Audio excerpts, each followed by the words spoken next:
हे friends, तो रेनिगेल्डी model के एक नए वीडियो में आपका स्वागत है।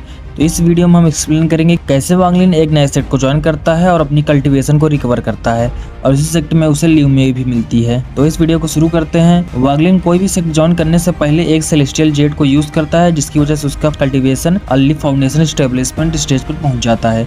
इसके बाद वह सोचता है कि अगर उसको अपनी कल्टीवेशन को जल्दी रिकवर करना है तो उसे एक ऐसी जगह चाहिए जहां पर स्पिरिचुअल एनर्जी ज्यादा मात्रा में उपस्थित हो। इसलिए वह उस जगह को खोजने के लिए निकल जाता है अपने मॉस्किटो बीस्ट पर बैठकर। लेकिन प्रॉब्लम यह होती है कि उस मॉस्किटो बीस्ट की स्पीड काफी ज्यादा होती है, क्योंकि वह mosquito beast late stage nation soul level पर होता है और वांगलिन का कल्टीवेशन बेस काफी लो होता है। इसलिए वह उस मॉस्किटो बीस्ट की स्पीड को स्लो करता है और मैप निकालकर उस जगह को खोजने लगता है जहाँ स्पिरिचुअल एनर्जी ज्यादा होती है। फिर वह सोल रिफाइनिंग सेट को चूज करता है। सोल रिफाइनिंग सेट एक रैंक 5 कल्टीवेशन कंट्री सेट होता है, जहाँ पर कोल्ड डिसाइपल की संख्या बहुत ही कम होती है, लगभग 100 के बराबर, और वहीं पर आउटर डिसाइपल बहुत ज्यादा संख्या में होते हैं, हजारों की संख्या में, जिसकी वजह से सोल रिफाइनिंग सेट वांगलिन के लिए परफेक्ट होता है। क्योंकि अगर वह एक कोल्ड डिसाइपल बन गया तो उसे बहुत सारी रिसोर्सेज मिलेंगे, क्योंकि कोल्ड डिसाइपल की संख्या बहुत ही कम है इस सेक्ट में। लेकिन कोल्ड डिसाइपल बनना इतना आसान नहीं होता इस सेक्ट में। यहाँ पर हर 3 साल में आउटर सेक्ट में एक कंपटीशन होता है, जिसके विनर को कोल्ड डिसाइपल बनने का मौका मिलता है। लेकिन हर 3 साल पर एक ही विनर हो सकता है, इसलिए कोल्ड डिसाइपल्स यहाँ पर बनना बहुत ही मुश्किल है इन 10,000 आउटर डिसाइपल के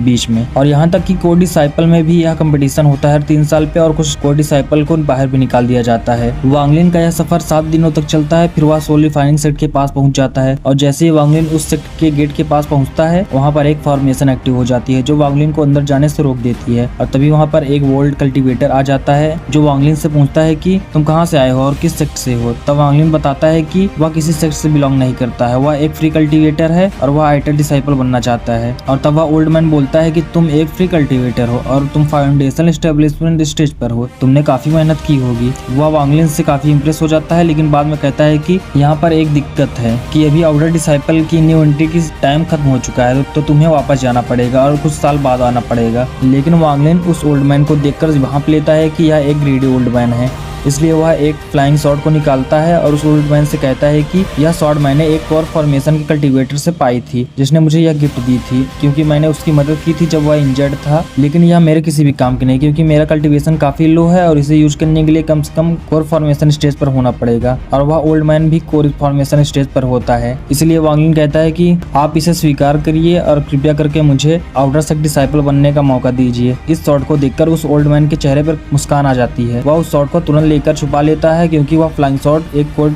फॉर्मेशन के कल्टीवेटर के लिए काफी कीमती होती है।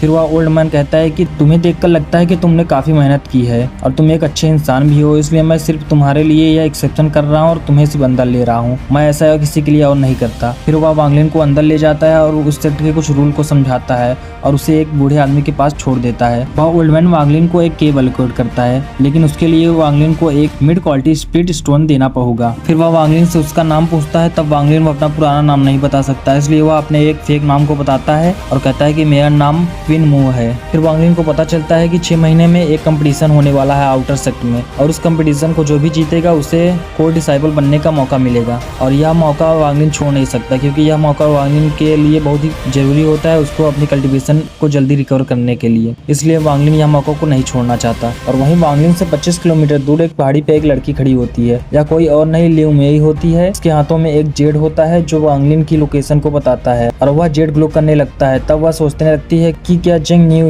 यानी कि वांगलिन यहीं पर है सोल रिफाइनिंग सेक्ट में। यह वांगलिन के लिए काफी चिंता की बात होती है, क्योंकि अगर ल्यूमिया को वांगलिन मिल गया तो वह वांगलिन के लिए आखिरी दिन होगा, समझो उसका काम खत्म ही समझो। अब जो वांगलिन सोल रिफाइनिंग सेक्ट का आउटर डिसाइपल बन गया था, तो वह अपनी एलोकेटेड केव में जाता है। वह देखता है कि यह केव काफी साधारण होती है और सिंपल होती है, लेकिन उसमें वो स्पिरिचुअल एनर्जी बहुत ज्यादा मात्रा में होती है। वह ज्यादा टाइम वेस्ट नहीं करता और लोटस पोजीशन में बैठकर कल्टीवेशन चालू कर देता है। वह वहाँ की एनर्जी को ऑब्जर्व करने लगता है और 3 दिनों तक ऑब्जर्व करता है, लेकिन वह फिर कहता है कि यह काफी स्लो है। वह 3 टॉप क्वालिटी स्पिरिट स्टोन को निकालता है और अपने केव में कुछ रिस्ट्रिक्शन को लगाता है और उनको ऑब्जर्व करने लगता है, लेकिन वह काफी नहीं होता। तब भी उसकी कल्टीवेशन स्पीड बहुत ही स्लो होती है, क्योंकि उसको अपने बॉडी पे लगी सील को भी तोड़ना होता है और उसका कल्टीवेशन बेस भी काफी नहीं। धीरे धीरे 1 महीने बीत जाते हैं वांगलिन को सोल रिफाइनिंग सेक्ट ज्वाइन किए। फिर वांगलिन अपनी आंखों को खोलता है। वांगलिन देखता है कि उसने 2 स्पिरिचुअल स्टोन को ऑब्जर्व कर लिया है और तीसरा भी खत्म होने वाला है। वह इसमें अर्ली फाउंडेशन एस्टेब्लिशमेंट से